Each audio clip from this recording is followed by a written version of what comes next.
ओम ईशावास्यमिदं सर्वं यत्किंच जगत्यां जगत् तेन तक्तेन भुञ्जीथा मा गृधः कस्य स्विद्धनम्।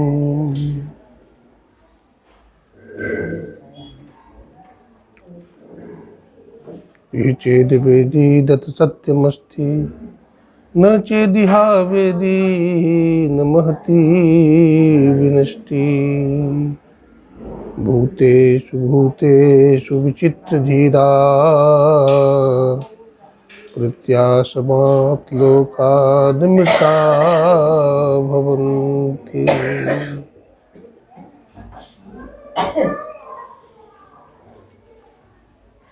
बोलिए प्रेम से श्री सद्गुरु महाराज की जय। श्री सद्गुरु महाराज की जय। श्री सद्गुरु महाराज की जय।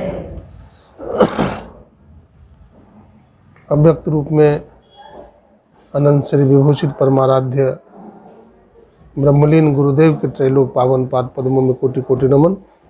गुरुदेव के मस्तिष्क स्वरूप ब्रह्मलीन पूज्यपाद महर्षि संतसवी परम जी महाराज, उनके हृदय स्वरूप पूज्यपाद ब्रह्मलीन महर्षि साहिब स्वामी जी महाराज तथा संत मत के वर्तमान आचार्य महर्षि हरनंदन परमहंस जी महाराज के चरण कमलों में कोटि कोटि नमन करते हैं, प्रणाम करते हैं। आदरणीय सत्संग प्रेमी सज्जनों, भक्तिमती माताओं, बहनों, सबों को नमन है, सबों को प्रणाम है। सिया राम मैं सब जग जानी, करो प्रणाम जोड़ जोड़ पानी। सर्वम खलविदम ब्रह्म नेह नानास्ति किंचन एको देवा सर्वभूतेषु मूढ़ा। सभी भूत प्राणियों में वही परमात्मा समाया हुआ है।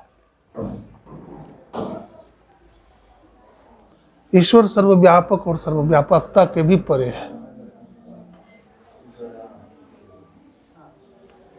उद्देश्य काल की सीमा में बद्ध नहीं है, उद्देश्य काल अतीत है और किसी शब्द में भी अटका हुआ नहीं, शब्द के भी अतीत तक है। उसका कोई नाम रूप नहीं है। तो स्वामी तुलसीदास जी महाराज कहते नाम नामी से मिलाता है। नाम क्या करता है? नामी से मिलाता है। हम लोग परमात्मा का, ईश्वर का नाम जपे, क्या करें? लेकिन अपने से नहीं जपे तो फिर कैसे जपे? किसी संत सदगुरु से जान करके वो हमको दीक्षा देंगे, भजन भेद बताएंगे, तब उस मंत्र का हम जप करेंगे तो पूरी लाभ होगा। अगर हम दीक्षा नहीं लेते हैं, मनमानी जपते हैं तो उतना लाभ नहीं होगा। मंत्र में देखिए बड़ी शक्ति है। मंत्र परम लघु जासु बस विधि हरिहर सुर सर्व महामत गजराज जिमी बस कर अंकुश खरव। कहते हैं वो परमात्मा का जो नाम है उसको जपिए। देखिए जो नाम जपते हैं बहुत छोटा है, जो नाम जपते हैं वो क्या है? बहुत छोटा है, लेकिन उसमें पावर बहुत है, शक्ति बहुत है।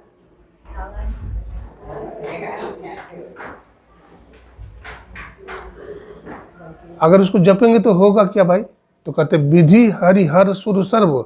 विधि मने ब्रह्मा जी, हरि मने भगवान विष्णु, हर मने भगवान शंकर। विधि हरि हर सुर सर्व। सुर मने देवी देवता, सुर मने सुर से देवी देवता सब ले लेंगे, 33 करोड़ देवी देवता। अब महामत गजराज, महामत गजराज, गज मने हाथी। तो जो हाथीमान होता है, हाथीमान जो होता है क्या करता है? उसके पास एक लोहे का अंकुश होता है, तो उस लोहे के अंकुश के सहारे क्या करता है? हाथी को बस में करता है। ठीक उसी प्रकार से मंत्र में इतनी बड़ी शक्ति है कि मंत्र भी जपिएगा तो ब्रह्मा विष्णु महेश के साथ साथ 33 करोड़ देवी देवता को क्या करेगा? बस में कर लेगा। और हमारे गुरु महाराज क्या कहते हैं? अति पावन गुरु मंत्र मन ही मन जाप जपो, उपकारी गुरु रूप को मानस ध्यान तपो। गुरु का जो रूप है बड़ा ही उपकारी है।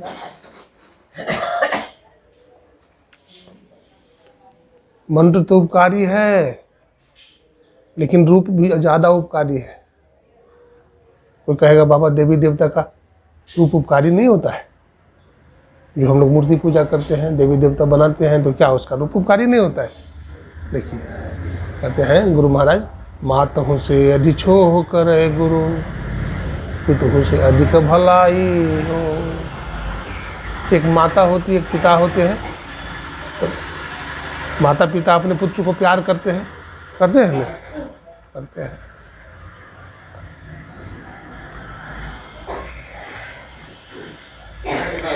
प्यार करते हैं माता पिता, लेकिन अवगुण नहीं हट सकते।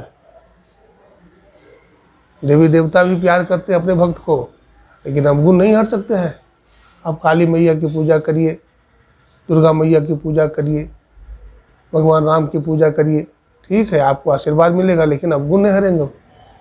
अवगुण वो आपका हरण नहीं करेंगे, तो अवगुण कौन हरण करेंगे? तो गुरु महाराज जी कहते हैं, प्यार करे अवगुण हरे। तो बाबा चरणदास जी महाराज कहते हैं, प्यार करे अवगुण हरे, और चरणदास सुखदेव, हाँ, अवगुण को हरने वाला। और गुरु महाराज क्या कहते हैं, मातहु से अधिक छो करे गुरु, पितहु से अधिक भलाई हो। माता पिता से भी ज़्यादा भलाई कौन करते हैं? देवी देवता से भी ज़्यादा भलाई कौन करते हैं? तो सदगुरु। इसलिए सदगुरु सदगुरु नित ही पुकारत, अच्छी इज्जत पाप समूह है। सदगुरु रूप ही में धारत, काम क्रोध मद लोभ है। अतः सदगुरु आप चिंतन करेंगे, मंत्र जपेंगे और उनका रूप का ध्यान करेंगे, तो क्या होगा? पाप का समूह नष्ट हो जाएगा। पाप का समूह कितना है जानते हैं? बहुत पाप है ना? घटबा घोर रे अंधारी, असुरती आंधरी भई। कितना घटतम प्रकाश वो शब्द पटत्र, जीव पर है छा रहे, कर दृष्टि अरुध्वनि जोग साधन, ये हटाना चाहिए। दृष्टि योग करिए, दृष्टि योग की साधना करिए, तो आप प्रकाश मंडल में चले जाएंगे। और ध्वनि योग साधन सार शब्द कीजिए, तब आप सब मंडलों के पार में चले जाइएगा। हाँ? और सब मंडल के पार में चले जाइएगा तो क्या होगा? फिर आप परमात्मा से एकमेक हो जाइएगा। फिर माया इनकी हटे माया हटेगी, प्रभु से होगी एकता, फिर द्वैतता नहीं कुछ रहेगी, स्मरण दृढ़ चाहिए। कोई द्वैतता, द्वैत में देखिए क्या है, द्वैत क्या है? दो। अद्वैत मतलब एक। द्वैत हम समझते हैं ईश्वर कुछ और चीज़ है, हम कुछ और चीज़ है, यही द्वैत भाव। लेकिन जिस दिन आपको ये सत्संग के माध्यम से आपको ये पता चल जाएगा ईश्वर हम एक ही है, तो उस दिन आपका बहुत बड़ा काम हो जाएगा। शब्द के द्वारा कम से कम निश्चय हो गया कि हम और परमात्मा क्या है? एक है। हम परमात्मा के संतान हैं, हम दोनों एक हैं।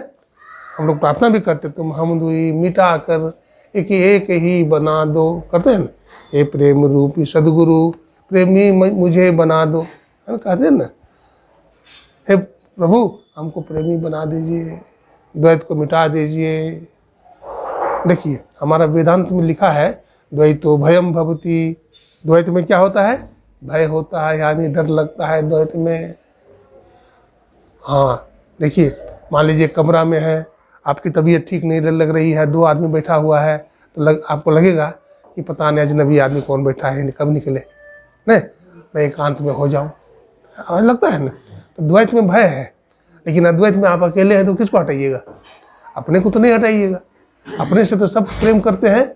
आत्मनस्तु सर्व, है ना, कहा गया है।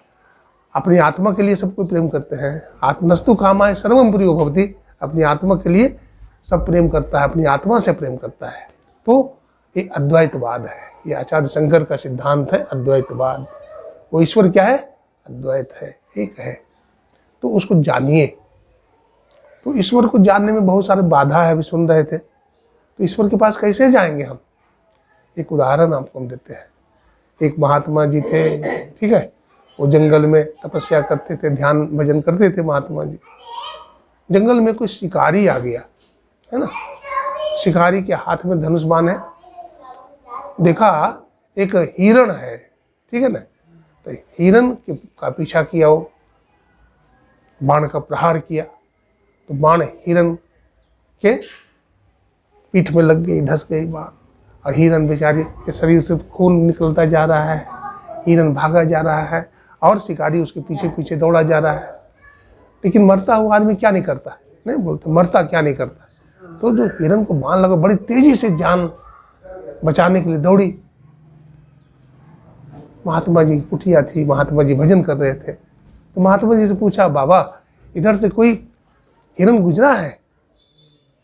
उसको बाण लगा हुआ था, मैंने बाण मारा है, गुजरा है कोई? तो महात्मा जी सोचे, अरे अगर बता देंगे तो ये शिकारी मार डालेगा, है ना। बता देता हूँ तो मार देगा, नहीं बताता हूँ तो झूठ हो जाता है। बता देता हूँ तो मार देगा, नहीं बताता हूँ तो झूठ हो जाता है, क्या करूँ? तो महात्मा जी प्रत्युत्पन्नमति थे। क्या थे? प्रत्युत्पन्नमति, समझते हैं?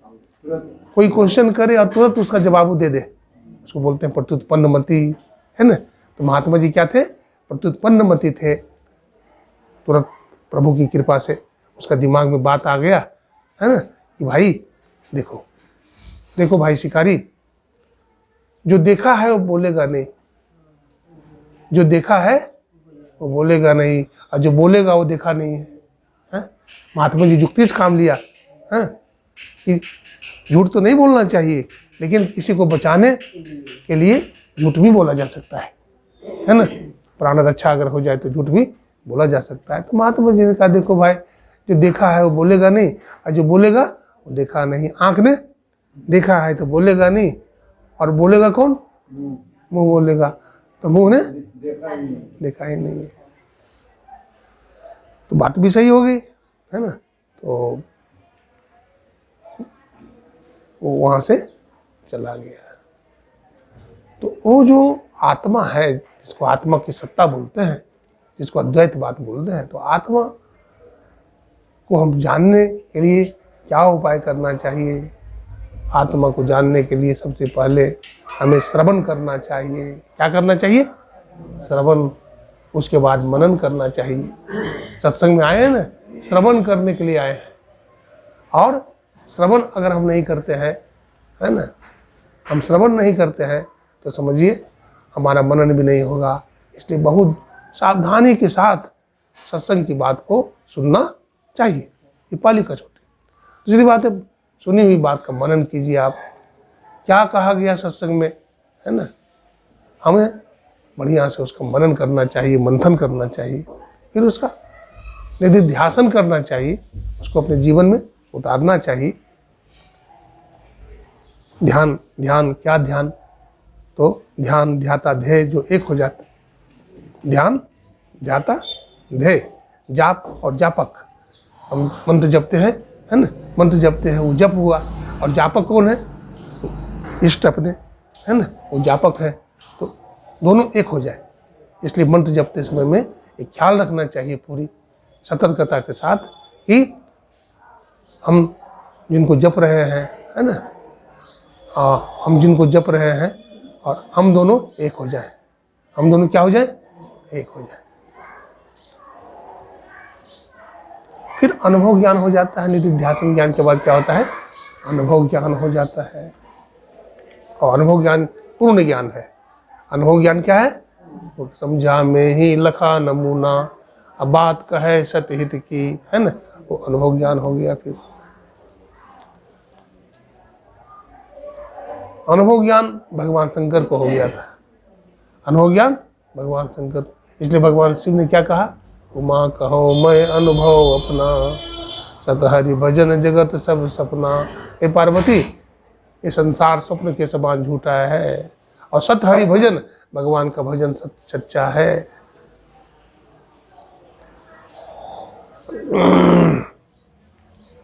देखिए, ये मानव के जीवन में बहुत तरह के सुख दुख आते रहते हैं ना। कुछ भक्त घबरा जाते हैं कि भाई बाबा देखिए उसके जीवन में इतना सुख है, हमारे जीवन में इतना दुख क्यों है ना।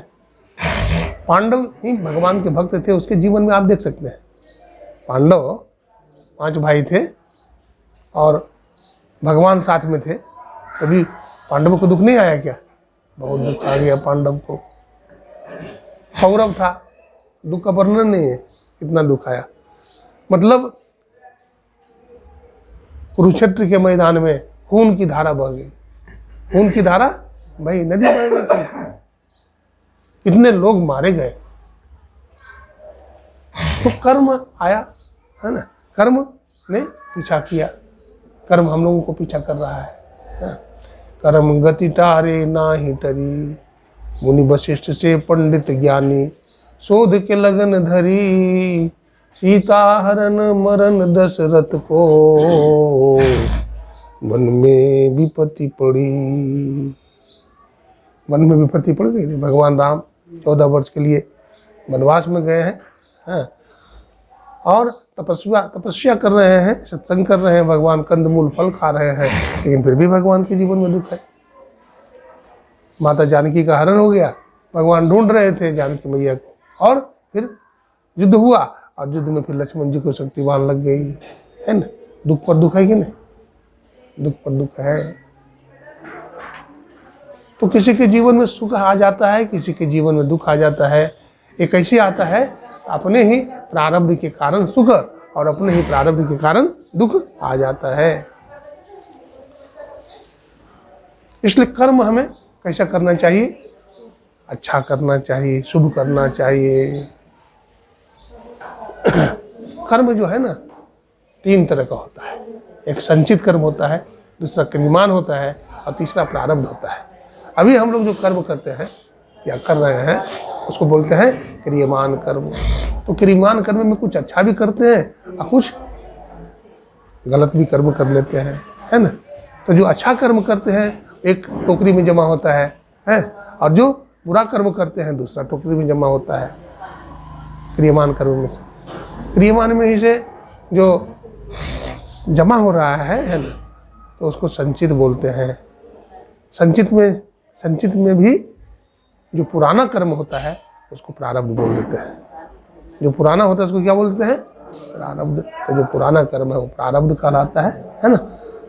लेकिन कर्म 3 प्रकार का जो होता है उसको इंसान को भोगना पड़ता है। तो कहते हैं भाई ये 3 प्रकार जो कर्म है हमको भोगना ही नहीं पड़े तो क्या करना चाहिए? क्या कोई उपाय है? तो हाँ उपाय है। क्या है? तो ध्यान योग है।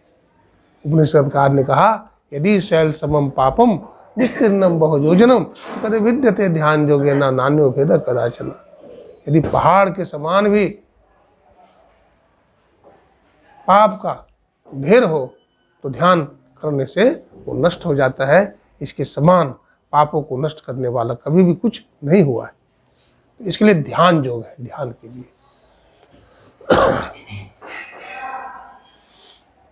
ध्यानाभ्यास करो सद सद ही, चातक दृष्टि बनाई हो, लखत लखत छवि बिंदु प्रभु की, अज्योति मंडल धसिधाई हो। कबीर साहब कहते हैं डुबकी मारी समुद्र में, निकसा जात आकाश, गगन मंडल में घर किया, हीरा पाया दास। कहते हैं समुद्र में डुबकी मारो। तो समुद्र क्या है? बोलते हैं कबीर साहब कहते हैं भाई ये शरीर जो दिख रहा है ना 3.5 हाथ का, ये भी क्या है? समुद्र के समान है। काया बड़े समुद्र केरो, पार न पावे कोई, मन मर जई हो डूबी के हो, मानिक परस है सोई, नगरिया बावरे, कोई चतुर न पावे पार, नगरिया बावरे। लाल लाल जो सब कोई कहे, सबकी गाठी लाल, गाठ खोल के परखे नाही, तासु भयो कंगाल, नगरिया बावरे। ये गाठ क्या है भाई? तो जड़ और चेतन की गाठ है। जड़ चेतन ग्रंथि पड़ गई, जड़ और विद्यते हृदय ग्रंथि, छिदंते सर्व संशया, क्षीयंते चाशि कर्माणि, तस्मिन दृष्टि परावरे। हृदय में ग्रंथि है, गांठ है, जैसे धागा में गांठ लग जाता है। सुई में पिरोएंगे धागा तो जाएगा उसमें? नहीं जा सकता है। ये गांठ को खोलना पड़ेगा। तो उसी तरह से जड़ और चेतन की जो गांठ है उसको उतारिए, उसको खोलिए। कैसे खोलिएगा? तो गुरु की युक्ति से। देखते हैं धागा उलझ जाता है तो सुलझाना पड़ता है, बिना सुलझाए कोई उपाय नहीं है। ये नहीं कि उलझे धागा से आप कपड़ा सी लीजिएगा, ऐसा नहीं होगा। उसको सुलझाइए। हमारे जीवन में भी उलझने हैं, उसको सुलझाइए। आप कौन सुलझाएगा? सदगुरु सुलझाएंगे, है ना। सदगुरु सुलझाएंगे उस उलझन को, और दुनिया में सुलझाने वाला कोई नहीं मिलेगा। भूले मन माया उलझायु, गुरु नानक से कहते हैं भूले मन माया उलझायु। हमारा मन भी उलझ गया है दुनिया में, है ना। हमारा परमात्मा है और सब लोग को अपना अपना कर रहे हैं, मेरा मेरा कह करके दुखी हो रहे हैं, परेशान हो रहे हैं। लेकिन एक शीशा का वहाँ घर था, उस घर में एक बाज पक्षी प्रवेश कर गया। तो प्रवेश नहीं किया, अभी बाहर में ही है, तो उसका प्रतिबिंब पड़ रहा है कहाँ, शीशा में अंदर में। तो सोचता है कि भाई इसमें दूसरा बाज है, उससे लड़ते लड़ते लड़ते लड़ते घायल हो जाता है, चोच गिर जाता है, मर जाता है वही, लेकिन उसको लग रहा है दूसरा है। भूले मन माया उलझायु। हम भी माया में क्या हो गए हैं, लिपट गए हैं।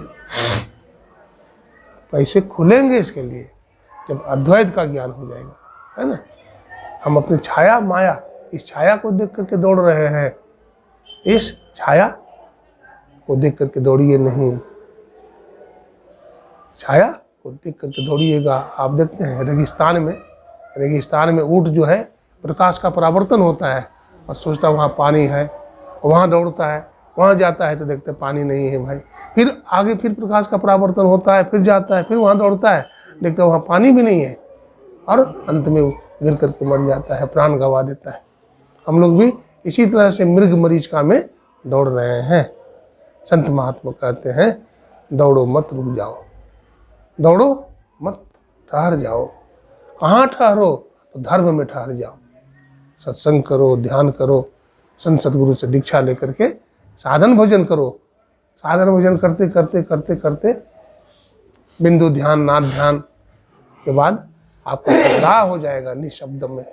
निशब्द में आप क्या हो जाएंगे, स्थिर हो जाएंगे। धीरे धीरे रे मना, धीरे सब कुछ हो, लेकिन धीरज रखो, उकताओ नहीं।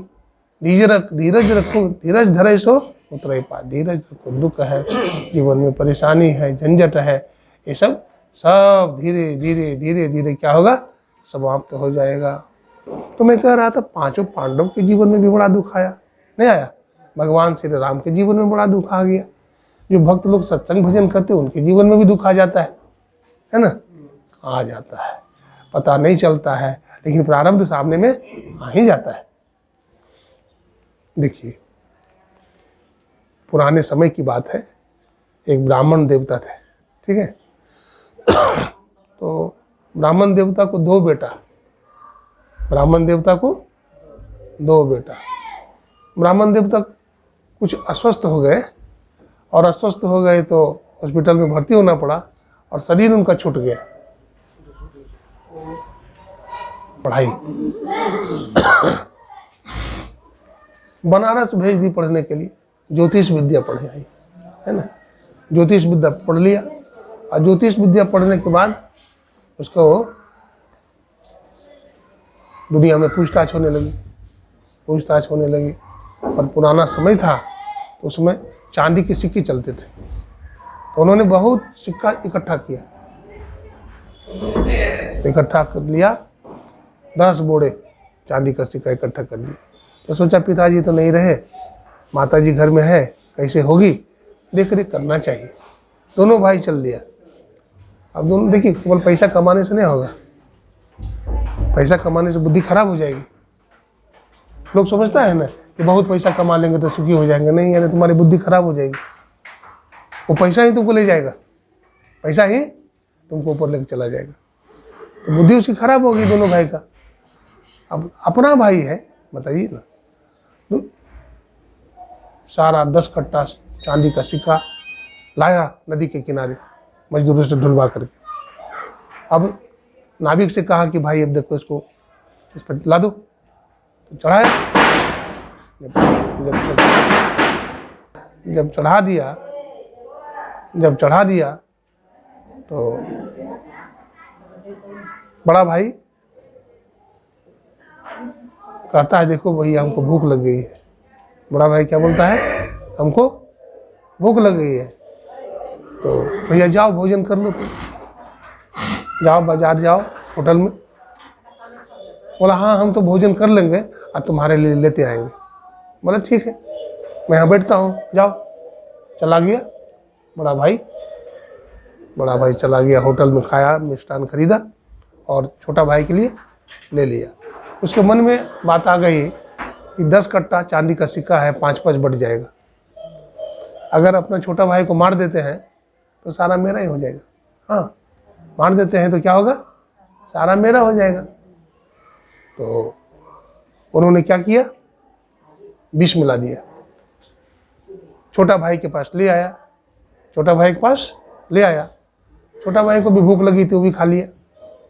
10 मिनट में ही उसका माथा में चक्कर आने लगा, गिर गया और देखते हैं देखते शरीर छूट गया। जब शरीर छूट गया उसका, तो बड़ा भाई उसको नदी में फेंक दिया। चला गया अपना घर गया तो वहाँ जाकर झूठ रोने लगा। माँ से कहा माँ, तो माँ पूछती बेटा क्या बात है, रोने क्यों लगे? तो बहुत दिन के बाद आए। बोला हाँ माँ, जो छोटा भैया नहीं रहा। बोला क्या हुआ था? बोला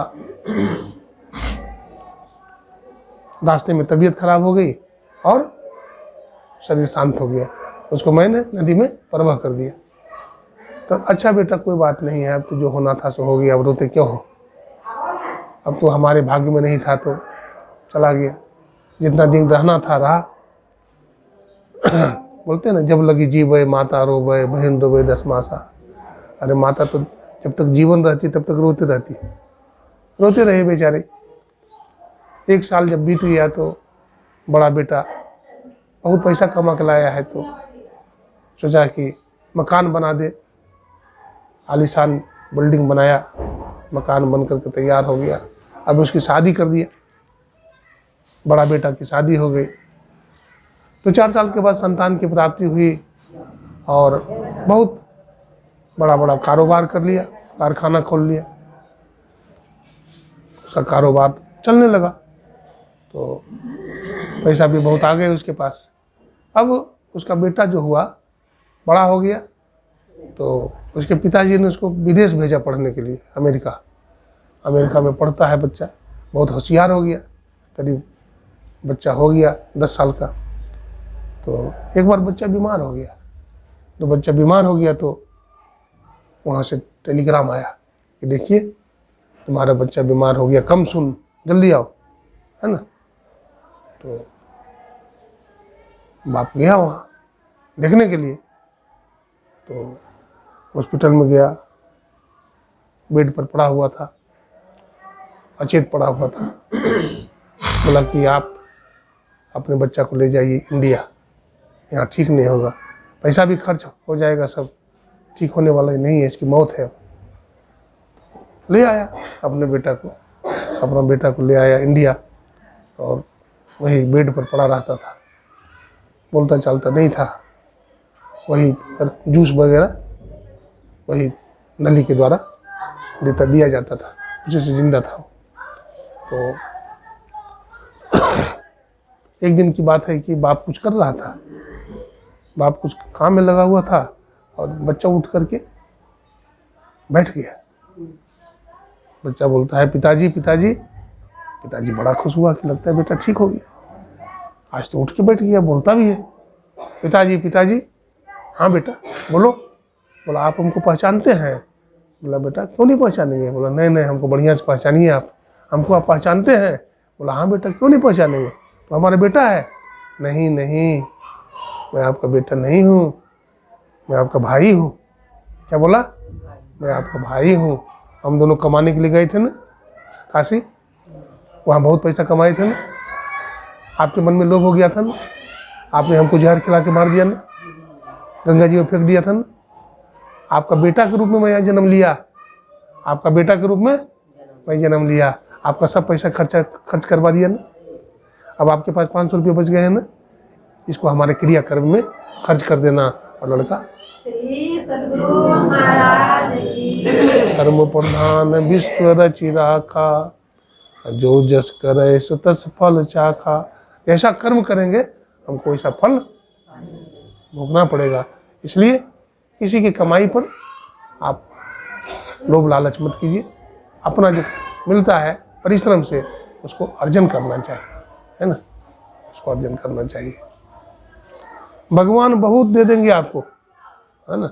भगवान, संत कबीर साहब कितना संतोषित है, मित है। और संत रविदास जी महाराज देखिए, संत कबीर साहब पुराने जमाने में कपड़ा बुनते थे ना, कपास की खेती करते थे, धागा बनाते थे और फिर ताना बाना करके कपड़ा तैयार करके चादर बनाते थे, बेचते थे बाजार में। और बड़े संतोषी, बिके तो भी ठीक है, नहीं बिके तो भी ठीक है। ऐसा नहीं, लोभ में पड़ करके कोई काम नहीं करो। प्रभु की लीला, अगर हो गया तो ठीक है, नहीं हुआ तो भी ठीक है। हाँ, विश्वास है, विश्वास है कि प्रभु जो करते हैं वो अच्छा करते हैं। हम लोग को विश्वास नहीं है, हम लोग को प्रभु में विश्वास नहीं है, इसलिए अपना अटकल लगाते रहते हैं, दुखी होते रहते हैं। प्रभु पर अगर छोड़ देंगे तो प्रभु अच्छा करेंगे, और अपने मन से जब भी करेंगे आप दुखी हो जाएंगे। इसलिए हर इच्छा में प्रभु की इच्छा क्या है, समवाय कारण है। जैसे फूल है तो फूल में सुगंधी रहता है, जहाँ जहाँ फूल रहेगा वहाँ सुगंधी रहेगी, और जहाँ जहाँ मिश्री रहेगी वहाँ वहाँ मिठास रहेगा, नहीं रहेगा, एकदम रहेगा। कभी कभी ऐसा होता है, फूल है, ठीक है ना, फूल है, हवा चल रही पूरब से पश्चिम, तो उसकी सुगंधी भी किधर चली जाएगी, पूरब से पश्चिम चली जाएगी, है ना। इसलिए संतों की संगति में भी रहना चाहिए। कबीरा संगत साधु की, है ना, जो गंधी की बास, और जो कुछ गंधी दे नहीं तो भी बास सुबास। अगर हम इत्र की दुकान में चले गए अथवा फूल की दुकान में चले गए, हम फूल चाहे इत्र खरीदे चाहे नहीं खरीदे, लेकिन उसका सुगंधी वहाँ हमको जरूर मिल जाएगी।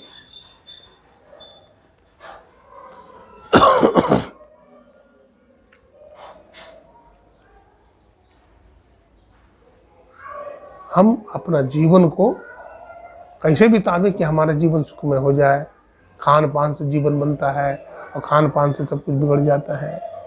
मांस खाएंगे, मछली खाएंगे, अंडा खाएंगे, दारू पिएंगे तो हमारा भाग्य खराब हो जाएगा।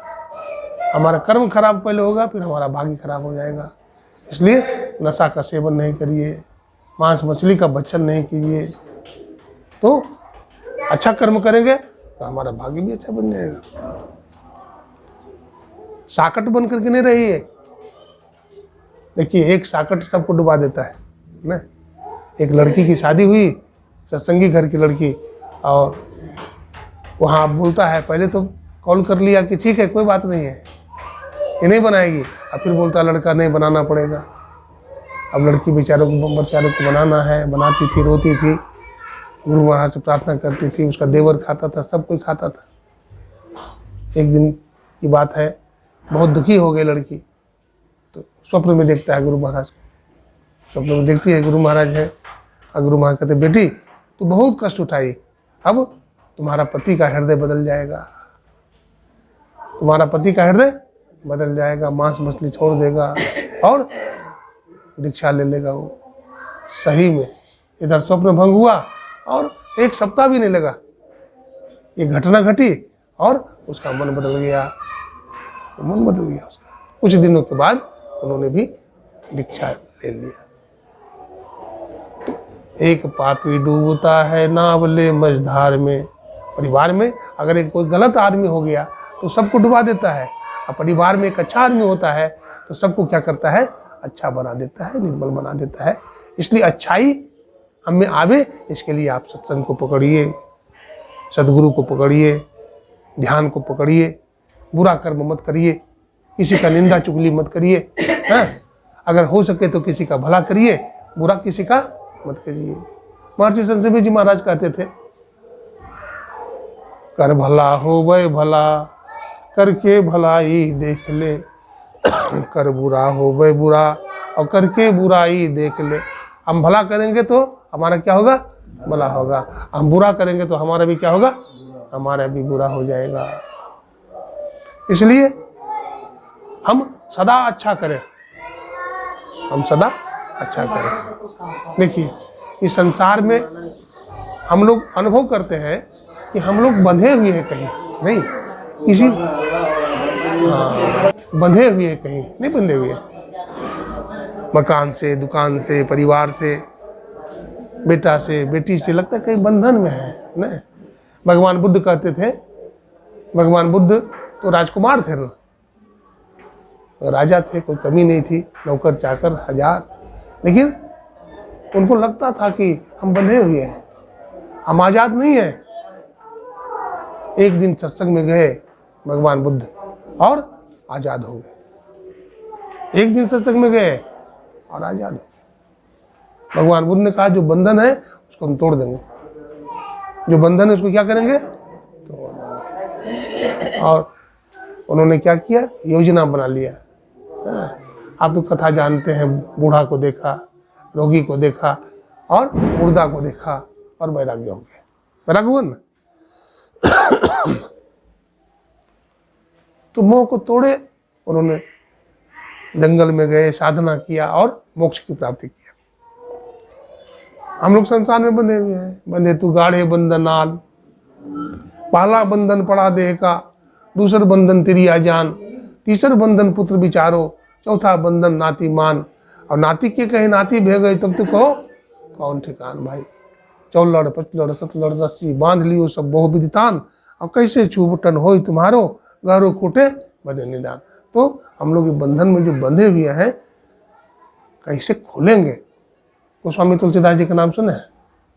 गोस्वामी तुलसीदास जी महाराज बहुत बड़े कवि हुए हैं, और भगवान राम के परम भक्त भी हुए हैं गोस्वामी तुलसीदास जी महाराज। उनको भी अपनी पत्नी से बड़ा प्रेम था, बतलाते हैं। गोस्वामी तुलसीदास जी को अपनी पत्नी से बड़ा प्रेम था, बतलाते हैं। पत्नी चली गई मायके तो वो भी रातों रात भाग गए।